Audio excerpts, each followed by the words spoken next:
So let's go ahead and continue on by speaking with Kryl to take on our next quest. There are going to be a couple of epilogue quests for this first story arc. So the first of them will be known as a Divine Dilemma. Kryl wishes to take stock of the situation.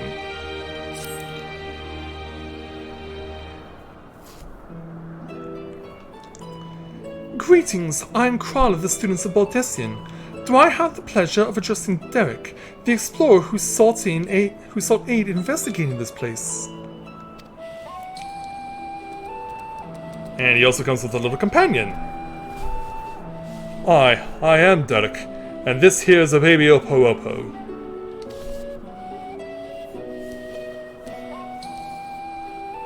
Yes, I can see that. Does it have a name? Yeah, I'm sure we all want to know that. None that I know of, nor would I presume to bestow one, for that would be condescending. Yeah, if it already has a name, there's probably no point in renaming it. I see. That's very considerate of you. So I understand you explored the various Phantom Realms with Derek. Will you recount to me the experience? You certainly bet I will. So here's how it all went down, and here's who we all had to deal with. So while the gods tested you sorely, you did not sense any malicious intent. As Birago said, they wish to do battle with us, but it would seem they do not necessarily wish to cause us harm. So, though much and more about this perplexes, mayhap 'tis safe to assume that they are not primals. They said it themselves. As you may recall, Livingway once told us that the auto summoning, as taught by the Arceans, incorporates the fervent desire to assimilate others into one's belief. Thus do the resultant primals seek to enthrall worshippers, who in turn seek to grow their ranks. But these beings appear to harbor no such desire. If they are primals, then they are unlike those that have been summoned in recent memory. We might suppose that they were created in antiquity in like manner to Heidelin, but there is no way to prove it. Who could they possibly be? And why do they desire battle with man? All of a sudden, flashback. Hi, Emmett. Even of your little Eorzea you know precious little. The true identities of the 12, for instance. That was a line he said before. Should probably bring it up.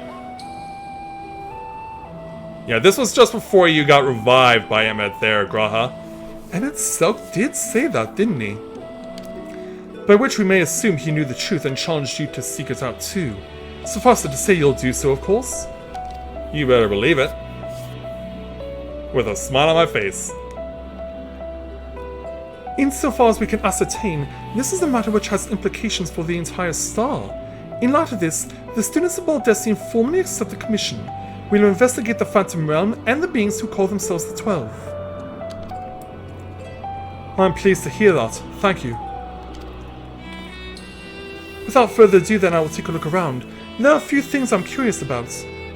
I'm sure there are. Then with your permission, I will take myself around Eorzea and investigate the worship of those gods we encountered. Good idea. Rika, Derek, seeing as you've already seen this place, would you care to accompany me? Yeah, we can do that. By all means. In which case, what? Bring the little guy along for the ride? Could you stay here with Kryl, my friend? It wouldn't do to leave a fair maiden alone. Ah, one cute thing with another? Seems to approve. Now, even though Derek said that trying to give it a new name would be condescending, I want to see if you guys could come up with any would-be names for this Opo Opo. If you were so inclined. Hey AC, welcome to the stream, glad to have you with us. How was the raid? Well, it was a wild ride. Yeah, we just finished it a few minutes ago. I shall be glad for the company. Take care then and good luck. But yeah, I'll have the raid episodes out on YouTube but should be around this time next week. Alright, Graha. So, to explain my plan. It is believed that the 12 were already worshipped during the 3rd Astral Era, when the Allegan Empire flourished. Come the 5th Astral Era, those nations that fought in the War of the Magi each took one of the 12 as a guardian deity. This practice has continued to the present day in Eorzea, with some notable regional differences. For instance, Ishgardians hold Halone as absolute, while Sharlayans enjoy a moderate relationship with Thaliak. And speaking of which, because Endwalker is based in Sharlayan, and since Thaliak is their representative of the 12, I was expecting Thaliak to be the very last boss we would fight. But hey, with 8 members of the 12 still to fight, there's still time for Thaliak to be right at the very end. By visiting various locations in Eorzea and learning about the 12 as they are worshipped, I hope to identify any similarities or differences between them and the beings we encountered. In so doing, I believe we will draw closer to the truth of their identities. For our first destination, I propose we take ourselves to Rhalgar's Reach. The place is holy ground for worshippers of the Destroyer, and promises to yield useful details. I believe we can do that. Even as I'm somehow sweating for storm, even though it's a really cold night where I live. So, anyway, they said Rhalgar's Reach, so that's where we will go. Alright, let's go.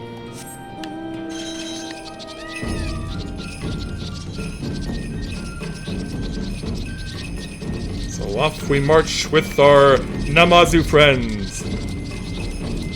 Right up to the lake here, right in the shadow of the giant statue of Rhalgar himself. Yeah, I don't know if I can necessarily get a really good angle from here.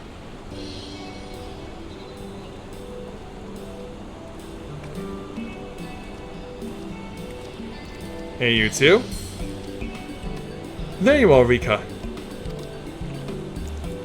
This place served as base of operations for your investigation into Omega, did it not? How delightful to be here together. Well, it wasn't just that we did here. This is also the base of the Alamegan Resistance. If you don't mind my making an observation, it seems you enjoy traveling with company. I do. It's something I had dreamed of for a long time. There's nothing like traveling with good friends, or I enjoy company, but sometimes I prefer my own. Well, in this instance.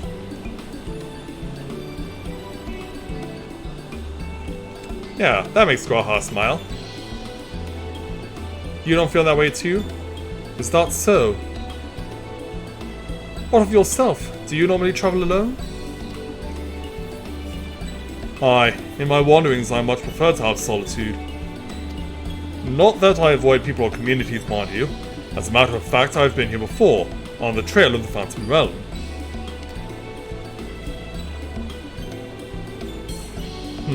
Now that I think on it... What? More often than not, those places where Phantom Realm sightings are known to occur have a tradition of 12 worship. Then I'd dare to hope that we are on the right track. As I'm sure you know, Rhalgar's Reach is home to the Temple of the Fist, the ancient headquarters of the Fist of Rhalgar. Raised by the Mad King Theodoric, the temple lay abandoned before the Alamegan Resistance claimed it for its operations. While I doubt that much literature has survived over the years, the people here may possess some knowledge of the local faith. So let us split up and make inquiries and reconvene here afterwards to share findings. That's a good idea.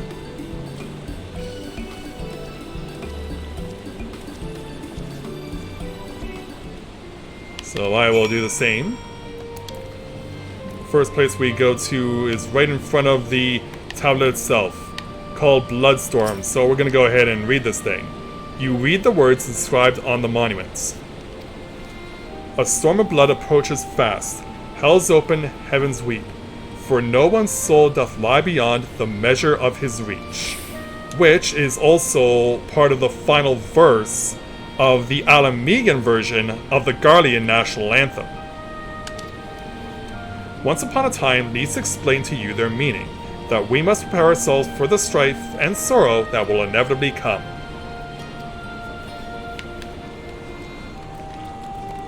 I'll jump on my Mikoshi to go elsewhere. I cannot ride them across the water even though these are fish, which is sad. We speak with this amicable resistance fighter. Oh, if it isn't Rika, is this man perchance a friend of yours? When last he visited, he shared with me the tales he had heard on his journeys, and what amazing tales they were. If you have time, I'd love to hear both of your stories. Alas, we're in some haste. We're investigating the worship of Ralgar and seek literature on the subject, religious texts and the like. Can any still be found here? Just about all of it is gone, sadly. Destroyed by the Empire, if not the Mad King before that. But we haven't lost everything. The mighty image of the Destroyer, the tales we share at the campfire, like the legend of our nation's founding. We still have these tidings, and they were a source of great comfort and strength to us in the darkest moments. I see. If you don't mind, I'll be obliged to hear your stories this time. Rika, rest assured I have this well in hand. Feel free to carry on as you were. You got it. So, the other place we need to go is on the opposite side of Ralgar's Reach. And I just ran under that guy trying to draw his bow.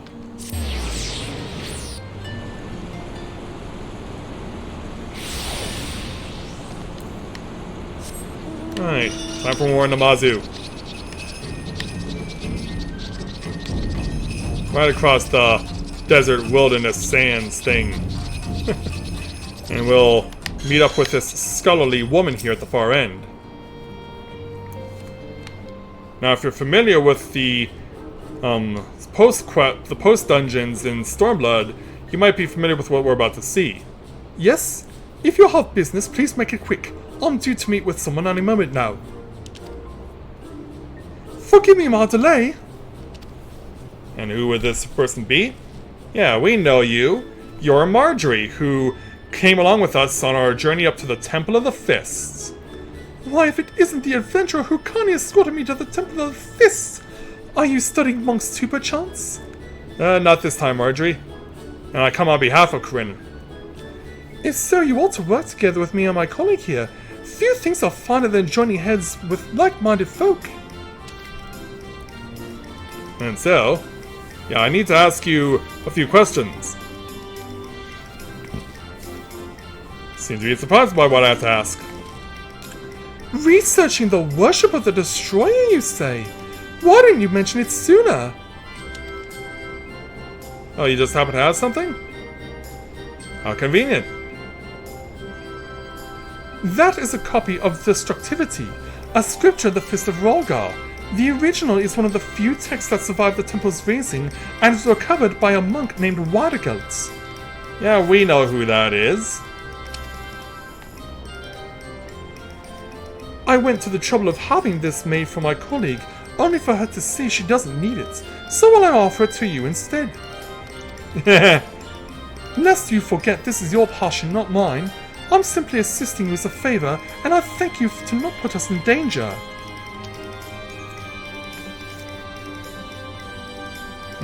Oh, Marjorie. Ah, but danger is the crucible in which the monk tempers body and mind. So sublime, monks. I'm sure Professor Eric would definitely disagree. Well, we had best return to our work. Till next time, adventurer. Yeah, good to meet you again there, Marjorie. We never get to know the name of her associate, though.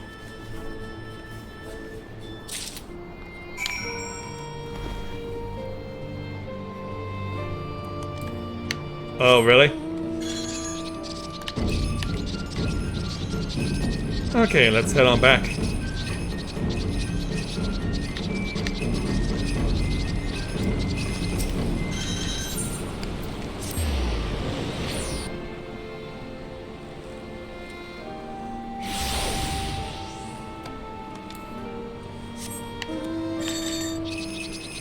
Away we go. Run, Namazu, run! Back to where we started. Oh, too far away, of course. So now that we've returned here...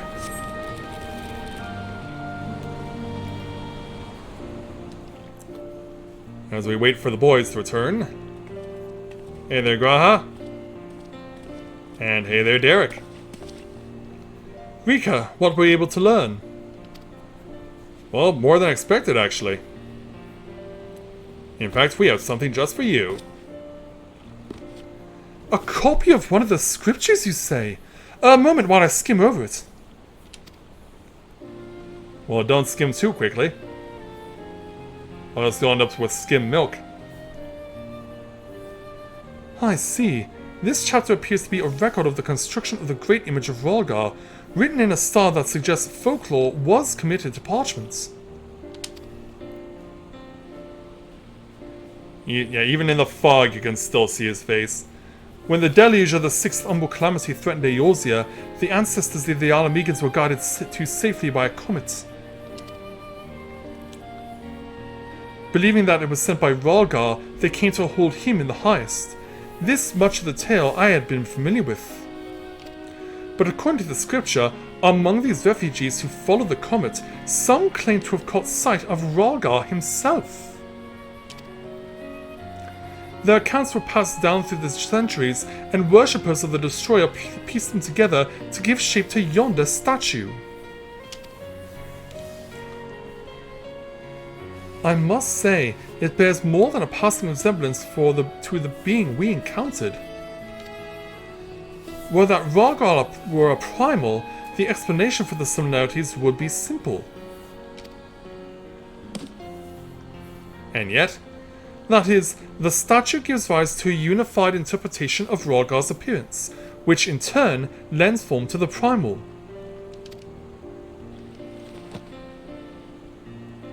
However, this fails to account for what inspired the likeness in the first place. If the scripture is to be believed, it was the sightings during the Sixth Umbral Calamity, yet for those witnesses to be able to recognize Rolgar, they would need to have agreed upon an idea of his appearance beforehand. If we consider the history of 12 worship, that it already existed in the Third Astral Era, it would not be ridiculous to think that these divinities existed even prior to that. A lot to think about. So the question is, did these beings give rise to their respective faiths, or are they primals born of them? I thought we had made that clear. We are not summoned beings. And then all of a sudden, we're being called out by Rolgar. Looks like he's coming back.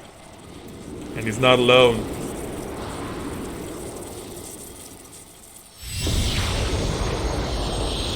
So in the brilliant flash of light, an eagle and a Spriggan? Or a hawk in this instance. Since time immemorial, our domains have lain scattered across Eorzea. As a matter of fact, one of those in which you set foot is nearby. 'Tis not unusual for mortals to glimpse us. That voice, could they be? Yeah, they're taking weird forms.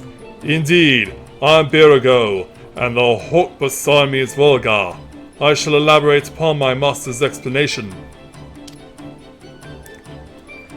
We thus disguise ourselves when we wish to observe the world without, for being seen on our true forms would violate our laws of conduct. Well, you think that they would have done a better job of trying to conceal their identities by not having glowing sparkles around them? Because yeah, people would see these things and then think to themselves, something isn't right here and I have to see for myself. And so they'll probably spend who knows how long trying to chase after them. Yet though we similarly disguise our sanctums, veiling them in illusion, rents are known to manifest when the surrounding aether is unstable. In such a time, should a gifted mortal chance to be near, they may inadvertently catch sight of us. Of course, during an umbral calamity, etheric imbalance occurs on a star-wide scale, the ideal condition for seeing the Phantom Realm. So how come we're not experiencing that yet? Precisely how many times we have been seen, we ourselves have no way of knowing. But that is a sound assumption to make. Well, Virgo, I believe that much shall suffice by way of apology for our deception. Shall we? Indeed, that is all we are at liberty to reveal. Fare you well, children of man. I don't know about you, but Clive Owen isn't here right now. Sorry I'm sure you were expecting to see him, but he's not around. So away they go. Back into the heavens.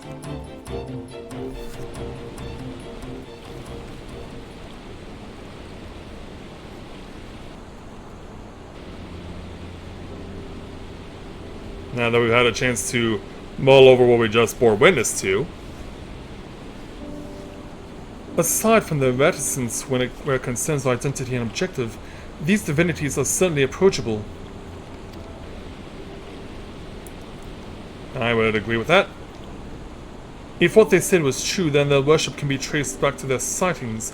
It would serve to explain one thing. And that is? According to my research, in the field of comparative mythology, Rolgar is often observed to bear many similarities with Ramu. Like the beard? Assuming both were inspired by the Rolgar of the Phantom Realm. Their divergence may be attributable to differences in culture between man and sylph. So you believe that they gave rise to the prevailing face of Eorzea?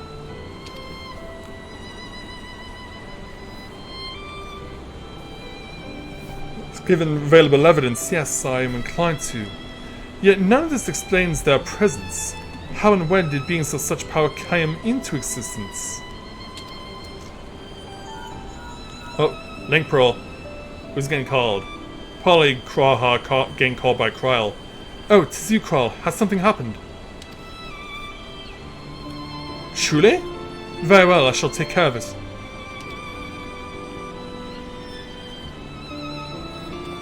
And so, Kryl has recruited an acquaintance to aid in our investigation, an authority on mythology. I must go and receive her at the Sunken Temple of Khan, where she is currently conducting fieldwork, after a brief tea to prepare a little something. Conveniently, Thanlin is home to countless adherents of North Thul. While I attend to business, may I ask the two of you to make inquiries in Uldar? Very well. Doesn't seem to be down with the idea. Excellent. I will join you as soon as I am able. By your leave.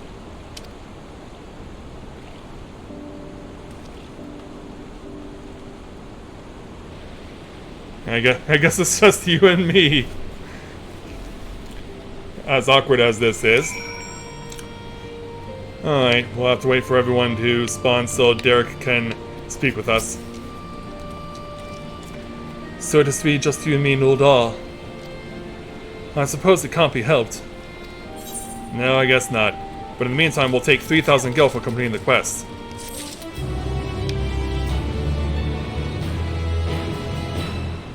And yes, that on the right is also insanely creepy. Meanwhile, let's go ahead and speak with Derek again to take on what will be the final quest for this first story arc for the new 24-player raids here in Endwalker, entitled The Face of an Explorer. Apprehension is writ plain upon Derek's face. What strange manners for the one who proposed the survey to so promptly abandon it. I'll not lie, I am not given to working one-on-one with another, but I suppose I agreed to this arrangement. You certainly did. Well, we had best be on our way. Indeed we must. As I recall, Milvaneth's aquarium is still closed for construction, so let us try our luck at Osneth elsewhere. You have no objection to travelling separately, I trust? Good, I shall see you in Uldar. Alright, I'll meet you there. Alright, Well, actually, for Rika, because she's an immortal flame, this is a homecoming. So let's make our way in. Yes, the Hatching Tide decorations are very much around in here. As we go ahead and speak with Derek.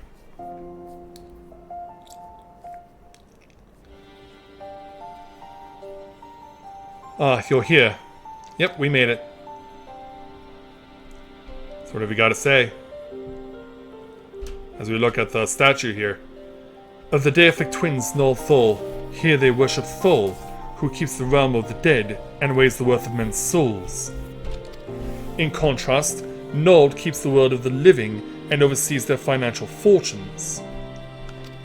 Their names are borne by many location and religious organizations. Some extremely wealthy and powerful exist to nurture faith in them. On the surface, it may seem strange that a hub of commerce such as Uldar could be home to such spiritual people, but it is actually quite logical when one considers that their religion is, in essence, commerce. Oh, yeah, considering all that they have the Syndicate and all. In any event, Null Thul is a truly unusual divinity. What was originally held to be one god came to be worshipped as twins.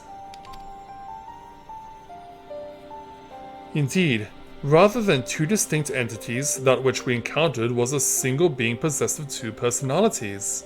The music suddenly stopped. Because apparently Derek was talking too loud. Did I mishear?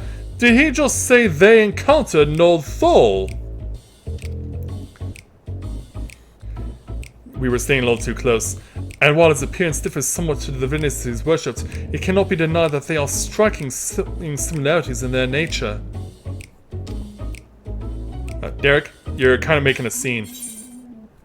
Yeah, we're starting to attract attention.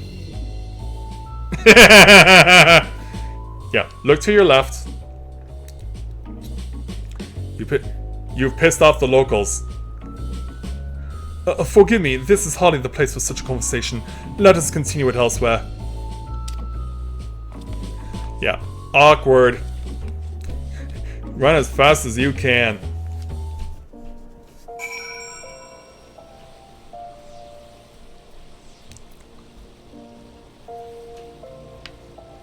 Alright there, Derek. Now that we're amongst the eggs of Hatching Tide, 'twas careless of me to openly speak of our encounter with a divinity within a place where he is worshipped. Hereon I shall exercise greater caution. I thank you for alerting me to my indiscretion and ask that you keep it between us. And everyone else who is within earshot.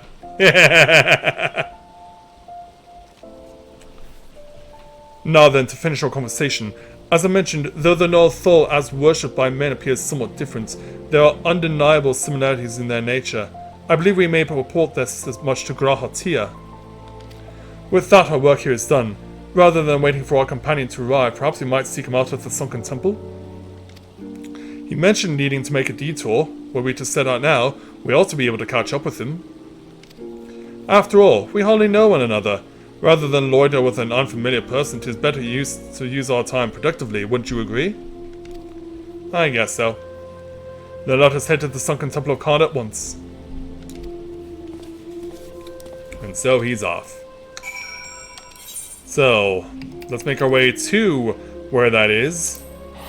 Sunken Temple of Karn is closest to Little Alamigo. And get to where we need to go as dawn is about to arrive. And crash into the building itself. Looks like we found someone. This collapsed scholar here.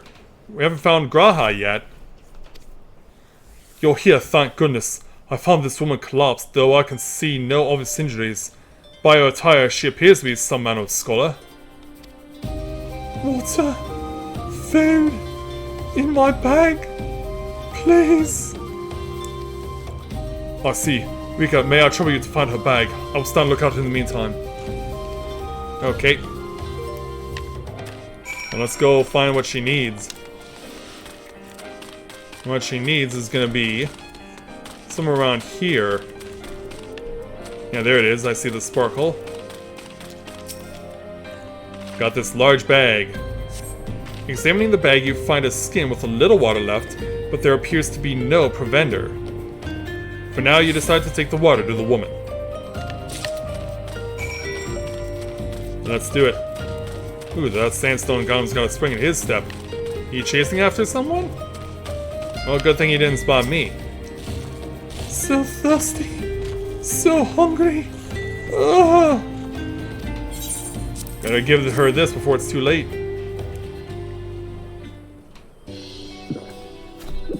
Yeah, we can hear her gulping down what's left. Not enough. Food. I need food. Well, I can whip you up something. I am a level 90 culinarian. I've not saved dry meat, tough as leather. Do you have anything easier to consume? No, but I could come up with something, as I said. Oh, hey, Graha. Can you help us out? So he bursts onto the scene. Rika, Derek, what are you doing here? Actually, that can wait. Yeah, that can wait.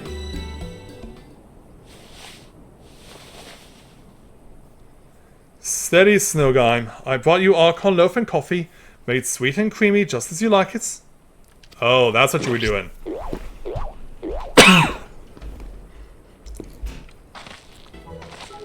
Yeah, that Archon loaf did the trick instead of the coffee. Oh, I am reborn! Wash down the sweet beverage, the life-giving nutrients of Archon loaf permeate my being from head to toe. Thank you, kind stranger. However you knew my preferred source of sustenance, you are truly a godsend. Until you realize, oh, it's you, Raha. What brings you here? I don't recall mentioning any fieldwork. It's for my research into the Beladian's worship of Ozma, you see. Honey, you heard from Kral. The students were presently investigating the 12, and we prevail upon your expertise. Yeah, can you give us a hand? Helps with a fist pump and a chest pump. May I introduce Snowgime, expert mythologist. She is a collaborator of the students and, like many a Shalian scholar, is passionate about her endeavors to the point of forgetting to eat. Nice to meet you. Seeing as she is recovered, may I ask the two of you to tell her about the Phantom Realm? I believe we can do that. So, Miss Snowgime, here's what's happened to us over the course of the last 2 hours. And after having explained ourselves in full... The 12 applied in the Phantom Realm, and you exchanged not only words with them, but blows besides! Incredible! And your description of the domains, a thunderous tower in one, and a sweltering city in another, are precisely as the heavens of lightning and fire are depicted in legend. In ancient times, worshippers of the 12 believed that there exist 7 heavens and 7 hells. Well, we have heard the term 7 hells used a lot. Ethereology has since established that departed souls return to the ethereal sea. But it seems that those afterlife domains were more than just inventions of mortal imagination. As the pursuer of myths, I must say it feels somewhat anticlimactic to suddenly have these revelations given to me. But you do have them now.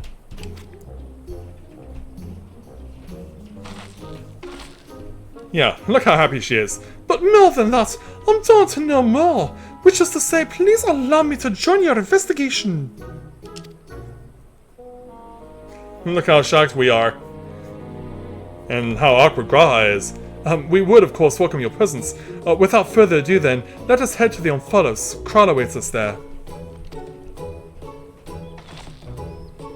I hope that the 12 don't mind more people showing up.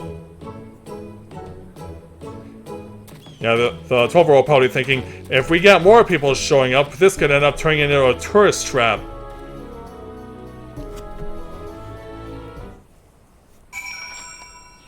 Okay, so we gotta go back to the Omphalos, which means we gotta go back to Mordona. Sadly, we can't use our mounts. Looks like Kral's been keeping the Opo busy.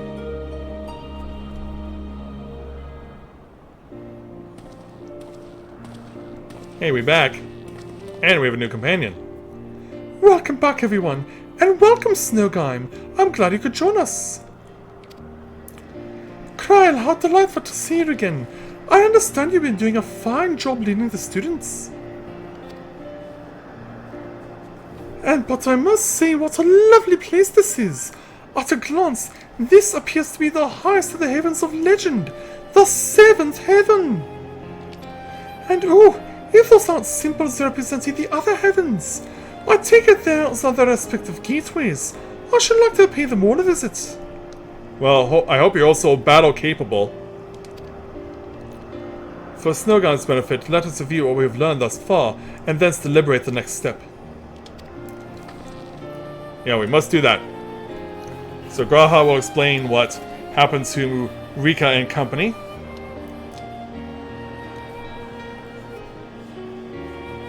And after giving extensive deliberation and elaboration, the gods reappeared before us in Rogar's reach. Though they were disguised as unassuming creatures, the laws forbid them from showing their true forms outside their realm. Yet in the event the ambient ether becomes unstable, such as an event during an umbral calamity, it is possible for the realm and indeed the gods themselves to be glimpsed by mortals. And such sightings, we believe, have given rise to the various faiths practiced throughout Eorzea. As we confirmed in Uldar, the Null Thor worshipped by people and the Null Thor we encountered here have more similarities than they do differences. And that goes for the others too. In the course of exploring the Umphalos, two things have caught my attention.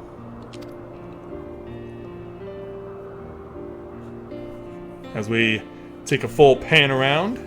The first is the gate which lies to the innermost area. If each of the other 6 gates leads to an elementally aspected heaven, and we stand in the 7th heaven as Snowgime says, then it stands to reason that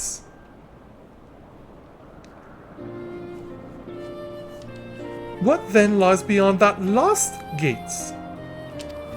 The Hells?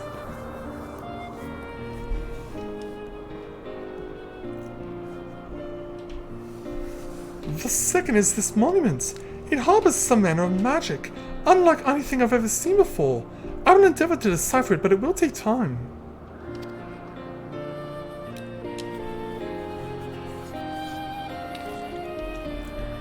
And so, divinities that have existed since time immemorial, who abide in domains resembling the heavens of legend.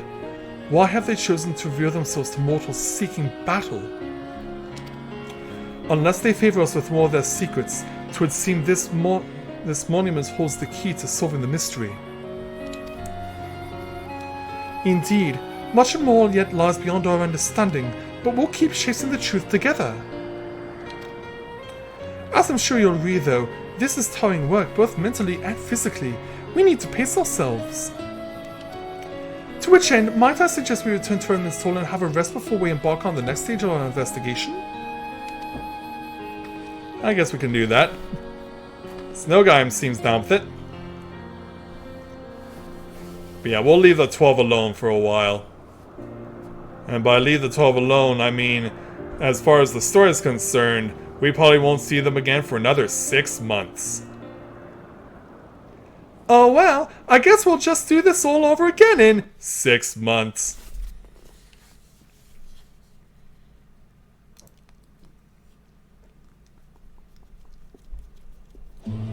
So upon our return to Revenant's Toll, yeah, we're all chowing down as if we were in Charlian. And wow, that is a lot of sugar cubes.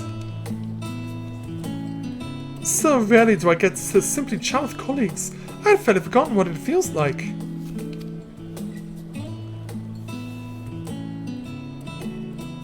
As we have a look around, indeed, and it's quite fitting that we should be doing so here at the 7th Heaven.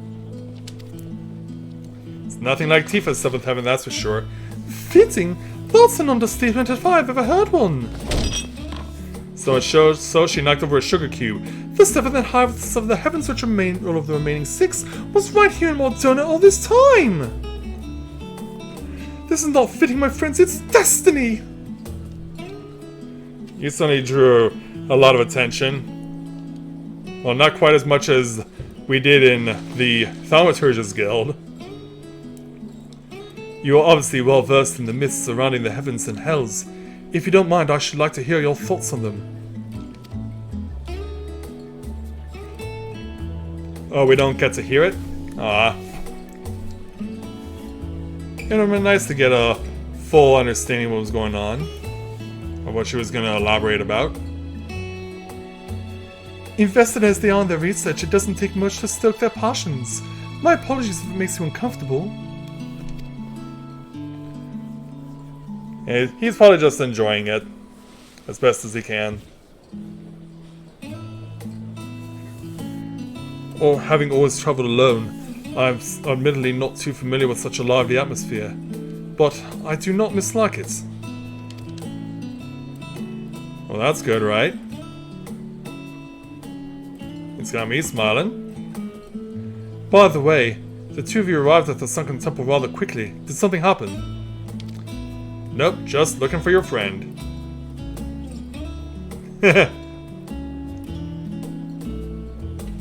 Well, yeah, we'll go ahead and explain everything.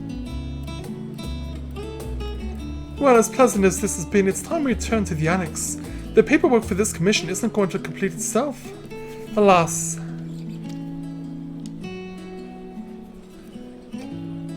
Then I shall take myself to Omphalos.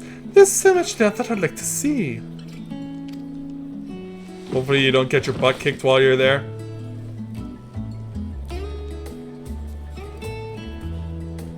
Yeah, and I believe I will go for a walk nearby. It's getting a little warm in here. Alright, do take care now.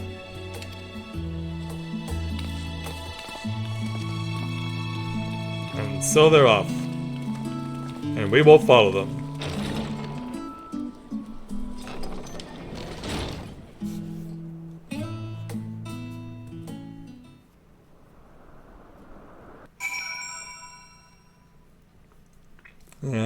I know I'm getting tired. The yawns are starting to kick in.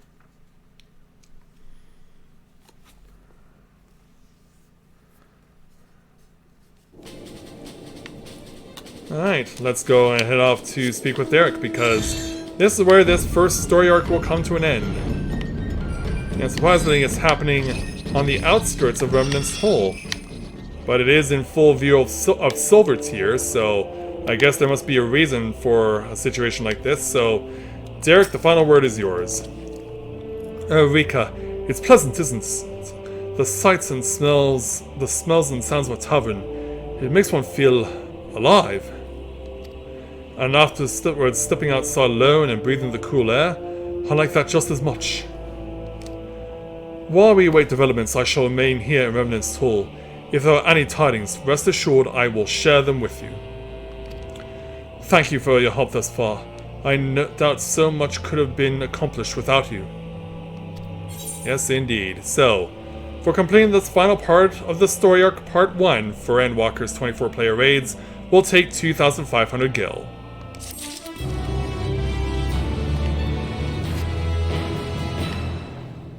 And in the meantime, Derek will just chill out here in the wilderness for the next 6 months, waiting for the next story arc to come around, and we can't wait to see what will be the next quartet of the 12 that we will have to confront.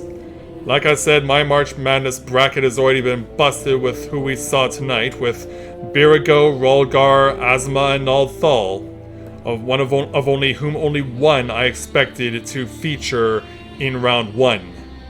But we'll see how the rest of it all unfolds, because my guy who was supposed to be at the end of round 2 is not out there. He's already been used up. But Thaliak could still be the last of them all that we have to confront. And who knows, we might not even depending on how this goes, because they've kind of left things a little ambiguous, we might not even need to fight all members of the 12. Because there could be something that happens that prevents that from happening, but for now we'll keep our fingers crossed and see how the rest of the sequence goes. But for now, we're gonna go ahead and just walk on out, get a little closer to our intended destination for where we'll be when the new patch comes out again. It's hard to not know where it is. It's basically right over here. The entrance to the Umphalos, and with it, going back to where the 12 live, and who we'll have to take on next. So, with that, I'd like to thank everyone for watching the continuation of Let's Play Final Fantasy XIV Endwalker live here on Twitch. We'll look forward to seeing you guys back here again tomorrow as we take on the bonus quest back at Razahan for completing all of the required level 90 job quests. So similar to the Cardinal Virtues and getting them all done, and getting the follow-up arc after that, we're gonna see the Endwalker equivalent and see how it all unfolds over there. So, thank you very much everyone for watching, and until next time everyone, may you ever walk in the lights.